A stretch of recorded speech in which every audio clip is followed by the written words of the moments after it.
My brother invited us to stay at his place, and we won't have to pay rent or bills. Ashley, we're relying on you for this. I work in finance. My husband, let's call him Bob, fixes cars, and we live in the house I grew up in. But it's not like my parents live there anymore. It's actually a family business that my dad used to run. My brother was supposed to take over the company, so he studied economics in college. Also, my skilled brother went to Oxford University overseas to study business management, then came back to the US and teamed up with my dad for a while. When my parents decided to retire and move to a place like Aspen, Colorado, to enjoy nature and relaxation, my brother took over the family business. As a result, they passed the family home down to me, their daughter. So my husband and I decided to move in there. It's in a great spot, less than 5 minutes walk from the train station, and public transportation is easy to get to. Stores, hospitals, and schools are all nearby, which is handy. It's nice to know that as our kids grow up and move out, we'll still have everything we need close by. It makes me thankful that my parents left us this house. We were looking forward to growing our family and enjoying life, but we never imagined it would all be cut short by what happened. Since we moved in, my mother-in-law has been dropping by a lot. She's always curious about my parents' business and how much they're worth. It gets uncomfortable when she starts asking, "Hey, Ashley, what's the deal with your parents' money? How much will you get when they're gone?" I find it pretty tasteless, to be honest. I don't want to be rude, so I just say, I'm not sure. I haven't really thought about it. I already have the house, so maybe there won't be much else. Even though I tried to brush it off with a laugh, she keeps pushing, saying, "Come on, they're getting up there in age. You never know what might happen." She was really fixated on talking about my parents' money. It felt like she was banking on their wealth. Even though I knew what I was set to inherit, I kept quiet.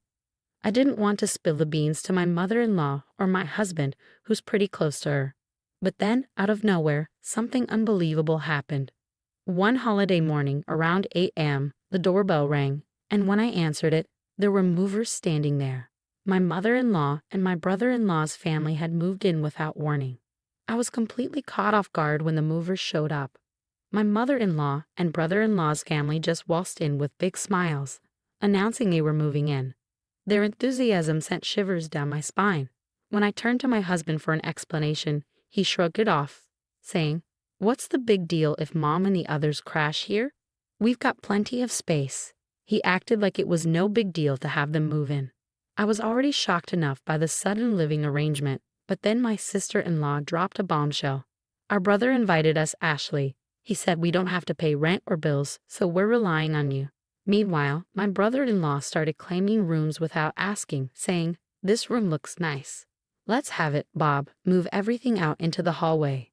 It all made my head spin. I couldn't believe it. They were treating my house like their own, claiming rooms left and right. My mother-in-law and sister-in-law's family have been overstepping boundaries for a while now, especially my sister-in-law, who even went through my bag without asking once. If this keeps up, they'll try to take over my room too. I've had enough. This is my house, and they're acting like they own it. I've reached my limit. I want everyone out. I'm not usually one to lose my temper or yell, but seeing these people move into the house my parents left me without asking and acting like they owned it pushed me over the edge. That's why I ended up shouting at all three of them. But then something I didn't expect occurred. "How dare you speak to us like that? You're the one who needs to leave." As soon as those words were out, I felt a sharp pain in my cheek. Did I just get slapped? It took a few moments for it to sink in. I was stunned. I couldn't believe what had just happened, and all I felt was the throbbing pain in my cheek. In that instant, something inside me snapped. I couldn't bear living with people capable of such disrespect. This house belongs to me, and I won't tolerate them treating it like their own personal space. I packed my things, planning to leave and inform my family about the situation. I needed to find a place far from here, so I rented a monthly apartment even though it meant a longer commute to work. When I broke the news to my parents over the phone, I could sense their anger, especially from my dad. He's always been supportive and caring, both as a CEO and as a father.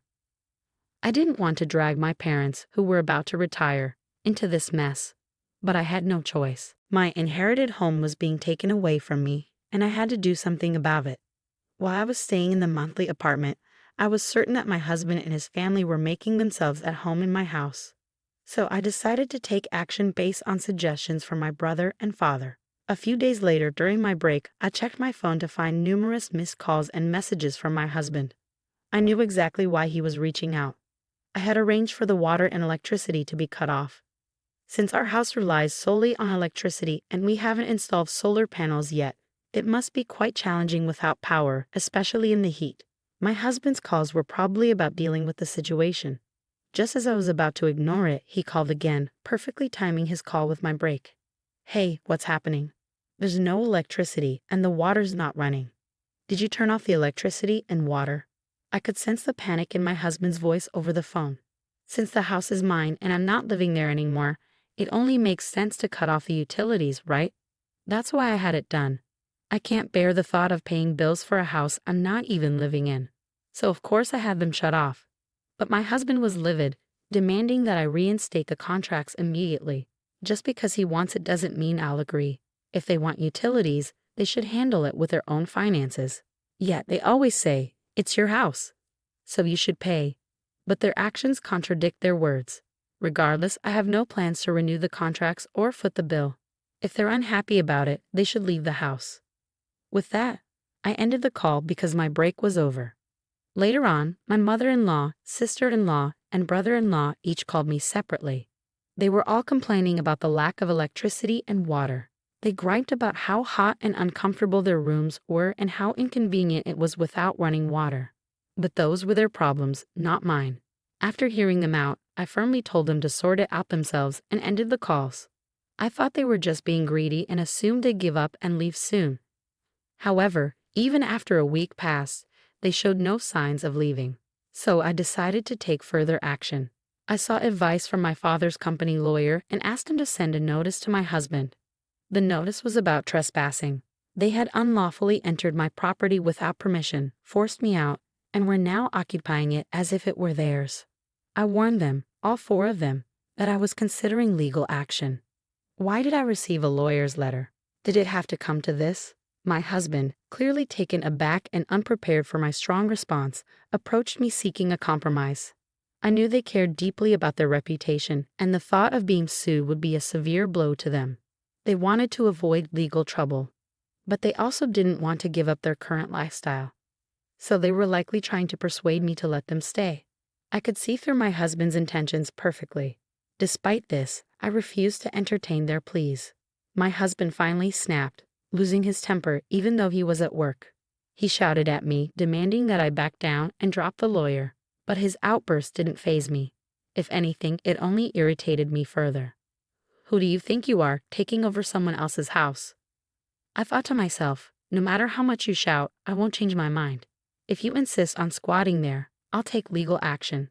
Think carefully before you act. Despite his continued shouting over the phone, I paid him no heed and hung up. This was a waste of time, and I had already discussed divorce with my lawyer. When I arrived home, I saw missed calls from my mother-in-law and sister-in-law, but I knew they'd only be discussing settling the issue. I didn't want any more distractions, so I blocked their numbers to put an end to the calls. Eventually, my husband's proud family couldn't bear the thought of legal action, so they packed up and left the house. With the lawyer's involvement, the divorce proceedings progressed smoothly. I arranged for a cleaning service to restore the house to its former glory. Finally, I could enjoy the comfort of being back in my own, freshly cleaned home. Living separately from my husband's family and then in a rented apartment was fine, but nothing beats the comfort of my own space.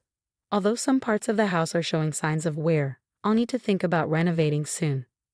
I talked to my dad, and he recommended a great contractor for the renovation. Being on my own is surprisingly freeing. I can lounge on the couch without anyone nagging me, and I can eat whatever I please without judgment. Just as I was enjoying this newfound independence, I received a call from my ex-husband for the first time in 3 months. Initially, I ignored the call because I didn't recognize the number. But when it persisted, I reluctantly picked up, thinking it might be the contractor. However, as soon as I heard his voice, my mood plummeted. It was my ex-husband, from whom I had separated 3 months ago. I had already gone through the divorce process with the help of a lawyer, and we had agreed to stay out of each other's lives. So why was he calling me now, especially after changing his number? We had made it clear through legal channels that we wouldn't have any contact. There was no reason for us to speak. I was just about to end the call when he pleaded. Please, just listen for a moment. I'm desperate.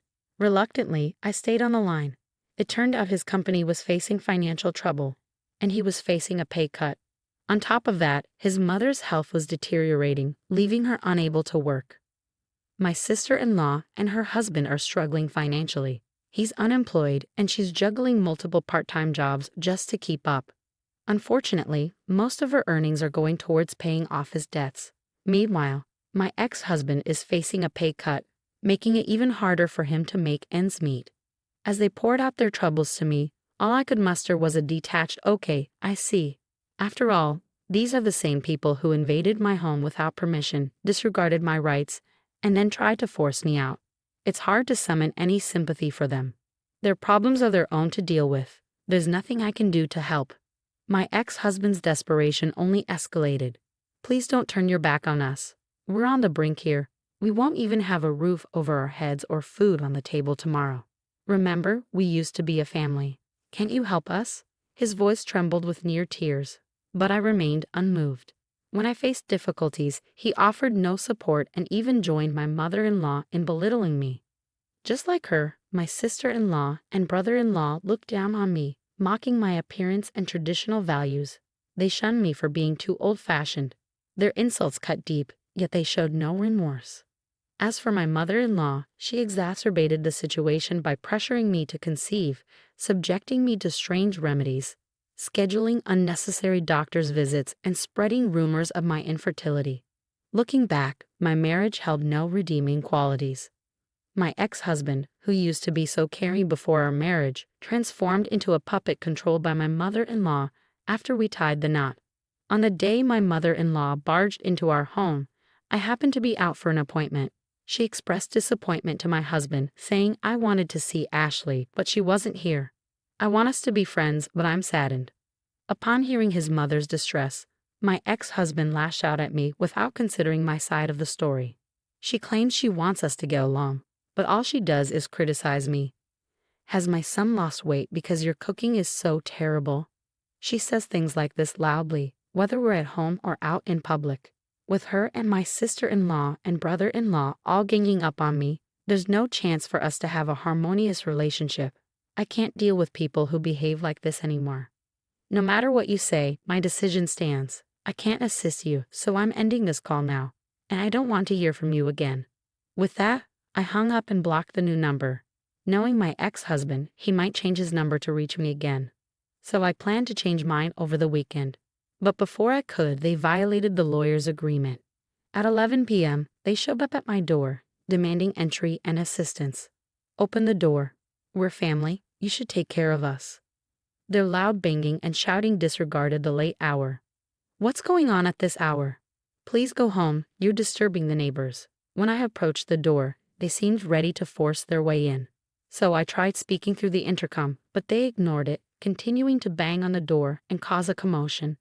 Dealing with such unruly behavior left me speechless. I sat there feeling overwhelmed, contemplating whether to call the police when suddenly sirens blared from outside.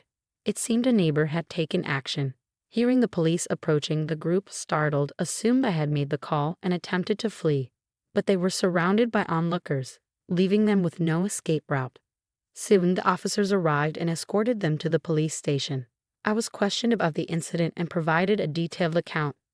News of the incident spread rapidly throughout the neighborhood, including to a colleague of my ex-husband's who happened to be among the spectators. By the next day, the entire office was buzzing with the story. Already struggling due to a pay cut, my ex-husband's troubles compounded when the company learned of his involvement with the police. He lost his job and couldn't afford his rent, leading to strained relations with his sister's family, ultimately leading to their shared living arrangement falling apart. Now, Bob and his mother reside in public housing, both working multiple part-time jobs to make ends meet. Even his mother has joined the workforce part-time, desperate for additional income.